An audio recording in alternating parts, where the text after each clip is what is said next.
बिस्मिल्लाहिर्रहमानिर्रहीम। अस्सलाम वालेकुम दोस्तों, कैसे हैं आप? उम्मीद करती हूँ आप बिल्कुल ठीक होंगे। अल्हम्दुलिल्लाह हम भी ठीक हैं। तो आज हम बना रहे हैं करेले। तो ये बेमौसम करेले हैं, पता नहीं कहाँ के हैं करेले आए हुए हैं। हम लोग बना रहे हैं, बहुत मज़े के बनने वाले हैं इंशाल्लाह। तो चने की दाल में मैं बना रही हूँ, आप लोग देखिएगा हम लोग कैसे बनाते हैं और आप लोग बताइएगा ज़रूर आप लोग किस तरीके से बनाते हैं। तो चने की दाल मैंने भिगो कर रखी हुई थी, अब मैं इसको बॉयल करूँगी। तो बिल्कुल हल्की-हल्की आँच पे, तो अंदर तक गल जाएगी और इसमें थोड़ा-सा मैंने नमक भी डाल दिया है, ठीक है? अब आगे जाके हम ख़्याल रखेंगे, नमक हम कम डालेंगे सालन में। अब मैंने आधा कप ऑयल डाल दिया, उसके अंदर हम डालेंगे करेले। तो आज मैंने करेलों पे नमक नहीं लगाया, पहले मैं नमक लगा के थोड़ी देर छोड़ देती हूँ, फिर उसके बाद मैं इनको धोकर तो फ्राई करती हूँ। आज हम ऐसे ही फ्राई कर रहे हैं। तो मेरी सास आई हुई हैं, मैंने आपको पहले भी बताया है, तो वो जो है ना कहती हैं कि आप ऐसे बना के देखो, इस तरह भी अच्छे बनते हैं। तो आज हम ट्राई करते हैं। एक तो करेले नए हैं और सर्दियों में हम लोग करेले खा रहे हैं और ये बना रहे हैं नए तरीके से। तो और तरीका तो हमारा अपना पुराना होगा, लेकिन ये वाला जो है ना नमक लगा के धोना नहीं है। तो इस तरह से जो है ना मैं खुश्की बना रही हूँ, यानी छिलका उतार के काट के भी निकाल दिया। अब हम इसको फ्राई कर रहे हैं। तो इसको फ्राई करके हम लोग इसको निकाल देंगे। जब अच्छी तरह से प्यारे से गोल्डन हो जाएँगे ना, हम इनको निकाल लेंगे। तो मौसम तो नहीं है, लेकिन इस तरह की चीज़ें मज़े की लगती हैं। मैंने कल परसों बनाए थे बैंगन। बैंगन भी अच्छे आ रहे हैं, कह रहे थे कि सिंध से आ रहे हैं। तो सिंध में और तरह के डिज़ाइन के होते हैं, पंजाब के जो है ना बैंगन और तरह के होते हैं। तो उनका डिज़ाइन भी अलग था, लेकिन टेस्ट वही था जो हमारे पंजाब में होते हैं। तो ये बहुत मज़ेदार बनने वाले हैं इंशाल्लाह करेले, मैं आपको बताऊँगी कैसे बने हैं।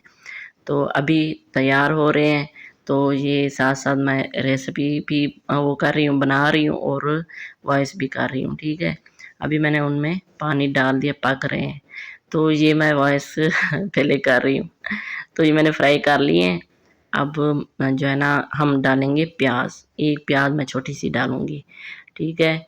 तो इसमें प्याज़ हम ज़्यादा नहीं डालेंगे क्योंकि सालन हो जाता है मीठा, मुझे बिल्कुल पसंद नहीं है। ज़्यादा प्याज़ डालने से सालन मीठा हो जाता है। मैं चाहे जितने लोगों का सालन बना लूँ ना, तो मैं 2 प्याज़ों से ज़्यादा नहीं डालूँगी। तो जब ग्रेवी बनानी होती है तो उसमें तो हम ज़्यादा डालते हैं क्योंकि ग्रेवी बनती ही प्याज़ से है, दही से, टमाटर से।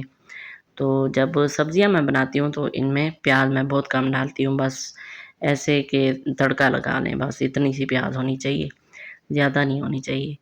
तो आजकल प्याज़ भी अच्छी आ रही है, पता नहीं प्याज़ ये वाली कहाँ से आ रही है, लेकिन अच्छी आ रही है, जूसी है थोड़ी-सी। तो अब ये टमाटर आ गए हैं, टमाटर हम डालेंगे 2, ठीक है? अब करेले जो मैंने आपको दिखाया ना 1 उँगली के बराबर हैं लंबे और इंच, डेढ़ इंच के मोटे भी हैं थोड़े से। तो ये हम मैंने डाले हैं 5-6 डाले हैं करेले, ठीक है?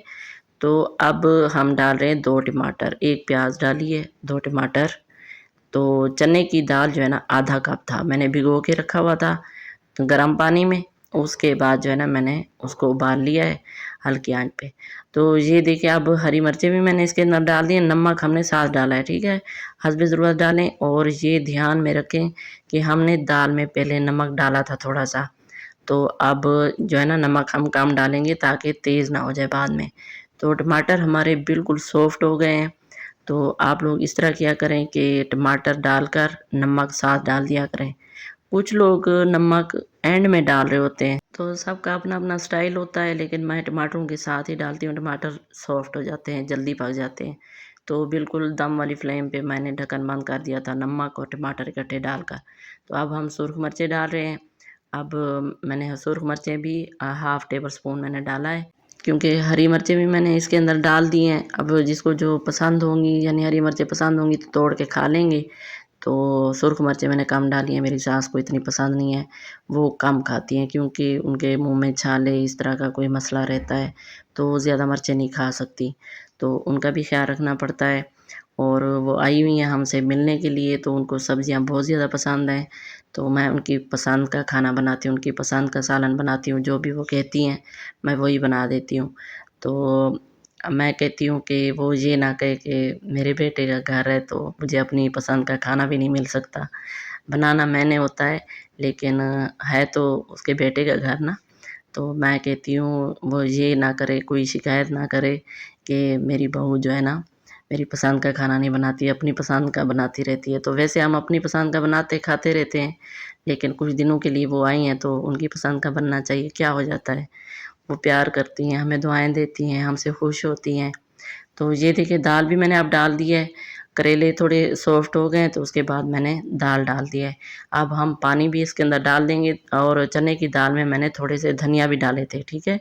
जब उबलने के लिए मैंने रखी थी, तो उसमें थोड़े से 1 टेबल स्पून मैंने धनिया खुश्क डाला था।